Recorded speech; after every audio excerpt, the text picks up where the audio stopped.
Welcome back to Bako TV. Don't forget to like and subscribe for more fun. See you next time.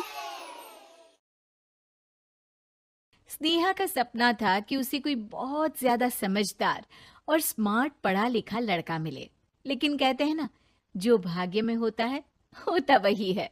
देख, मैं साफ कह रही हूँ, लड़की के बाप के पास भर भर के पैसा है। अरे एक बार लड़की ने तुझे पसंद कर लिया तो समझ के पैसे की तो नदियां भर जाएंगी, लेकिन फिर भी तेरी प्यास नहीं बुझेगी बेटा। अरे माँ, फ्रिज में मैंने 2 बोतल पानी की रखी है, और कैसे प्यास बुझेगी? अरे 5वीं फेल, मैं बात कर रही हूँ पैसों की प्यास की। तू गवाह नहीं समझेगा इस बात को। बस तुझसे लोगों की नौकरी करवा लो। वो क्या है ना आशीष की माँ, वो सीधा है, और जिसे तू लोगों की नौकरी बोल रही है ना, वो आशीष का प्यार है अपने लोगों के लिए, जिनसे वो प्यार करता है या जिनसे जुड़ा हुआ है वो। अरे जमाना नहीं रहा वो। अरे आज की डेट में तो ना बेटा माँ का है, ना ही पति पत्नी का। कैसी बात कर रही है माँ? चाहे दुनिया यहाँ की वहाँ क्यों ना हो जाए, मैं आपके बिना नहीं रह सकता, ना ही मैं आपको कभी धोखा दे सकता हूँ। अरे हाँ, ठीक है ठीक है। देख, लड़की को पढ़ा लिखा लड़का चाहिए तो वहाँ चुप रहना। जबान खोलेगा तो पता चल जाएगा कि 5वीं पास है। अरे तो पढ़ा देती ना आगे। माना सौतेली माँ हो, लेकिन दहेज की लालच तो अपने बेटे जैसी ही रख रही हो। पापा ऐसा मत बोलिए ना माँ को, वो मेरी माँ है, मैं उनसे बहुत प्यार करता हूँ। अच्छा अच्छा बेटा, कुछ नहीं कहता, बस तैयार हो जा, चलते हैं और देखते हैं कि कौन है लड़की और क्या चाहती है।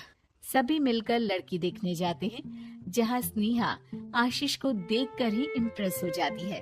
वाह, कितना हैंडसम है, काश इससे मेरी शादी हो जाती, लेकिन पता नहीं कितना पढ़ा लिखा है। स्नेहा, लड़का बहुत अच्छा है, बेचारी की माँ दूसरी है, लेकिन देख रही है ना, हीरा भी इतना चमकीला नहीं होगा जितना कि ये। स्नेहा को समझ नहीं आता कि वो क्या करे।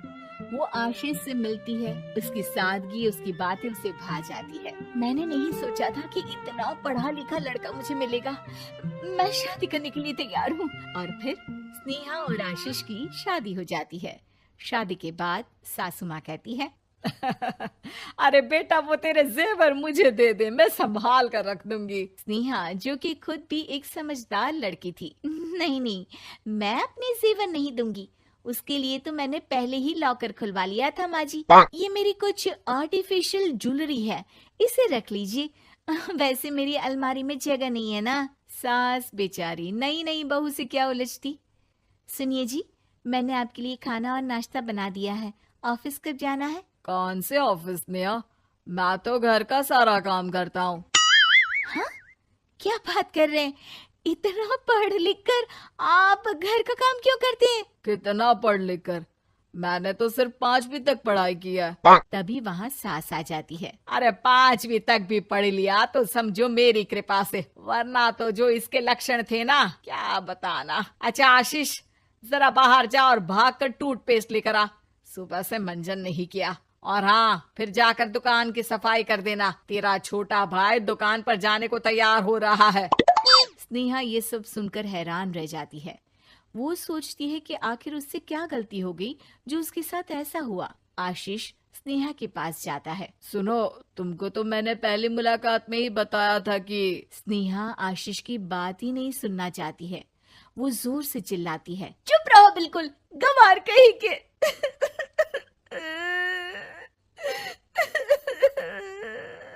कितना बड़ा धोखा हो गया मेरे साथ, अब मैं इस घर में नहीं रह सकती।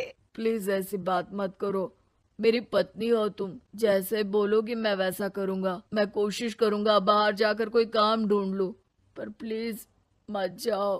चुप रहो गंवार कहीं के, मैं तुम्हारे जैसी की बीवी हो ही नहीं सकती। आशीष स्नेहा को लाख समझाने की कोशिश करता है, लेकिन वो अपने मायके चली जाती है। माँ चलिए ना, स्नेहा को मना कर लेकर आते हैं। अरे जाओ, बनाने जाए मेरी जूती, इतना घमंड जैसे कलेक्टर हो कहीं की महारानी। अरे मैं तो तुझे कहूंगी कि तू भी भूल जा, हमने नहीं भगाया, खुद ही तो गई है। माँ वो बीवी है मेरी, मैं प्यार करता हूँ उससे, मैं जा रहा हूँ उसे लेने। वहीं स्नेहा के घर पर, माँ वो तो कुछ काम ही नहीं करता, घर का नौकर है, 5वीं पास। मैं नहीं रह सकती ऐसे आदमी के साथ माँ। बेटा वो लड़का बहुत अच्छा है, उसकी तारीफ मैंने हर किसी से सुनी है। तेरा पति है, अब तक एक गलत माँ के साथ रह रहा था, तू संवारेगी तो संवर जाएगा। तभी वहाँ आशीष आ जाता है। मुझे माफ कर दो स्नेहा, पर प्लीज मुझे छोड़कर मत जाओ। मेरी माँ के जाने के बाद मुझे तुम्ही से सारी उम्मीद है। तुम जैसा कहोगी मैं करूँगा, पर प्लीज मेरे साथ रहो। सबके समझाने बुझाने के बाद स्नेहा आशीष के साथ घर आ जाती है। आ गई महारानी, अब आई हो और सच्चाई भी पता चल गई है, तो थोड़ा तमीज से पति के साथ घर देख, रसोई संभाल और हम सबकी सेवा कर। देखो मैं अब इस घर में बंटवारा चाहती हूँ, जो मेरे पति का हिस्सा है वो उसे मिले और वो आज से कोई काम नहीं करेंगे। हिस्सा ले लो, लेकिन कमाओगे क्या, खाओगे क्या, धूल मिट्टी। अरे तेरा पति किसी काम का नहीं है, वो तो मेरा बेटा कमा रहा है तो 2 रोटी मिल जाती है इसे। तभी वहाँ स्नेहा के ससुर आ जाते हैं। मैंने एक बंद फैक्ट्री को पहले ही आशीष के नाम कर दिया है और घर के 2 तल्ले में 1 तल्ला ले लो। मैं तो आशीष के पास रहूंगा, वकील थोड़ी देर में आता ही होगा। अरे जाओ जाओ, 2 दिन में भूख से तड़प कर सब वापस आ जाओगे। बढ़िया आई बहू बेटे वाली। फिर क्या था, स्नेहा आशीष के साथ मिलकर बंद फैक्ट्री को खोलती है और मन लगाकर काम करती है। दोनों की मेहनत रंग लाती है और आशीष अपनी मेहनत से एक सफल बिजनेसमैन बन जाता है।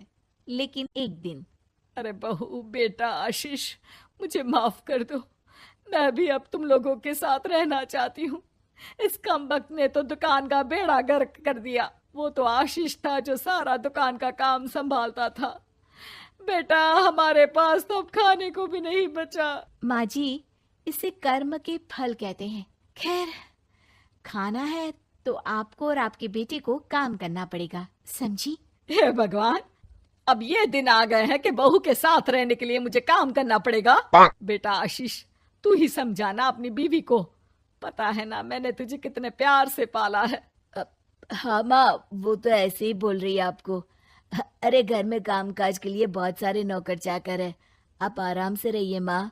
स्नेहा आशीष का अच्छा और सरल सच्चा व्यवहार देखकर मन ही मन सोचती है, मेरा पति गवार ही सही, लेकिन दुनिया का सबसे अच्छा इंसान है।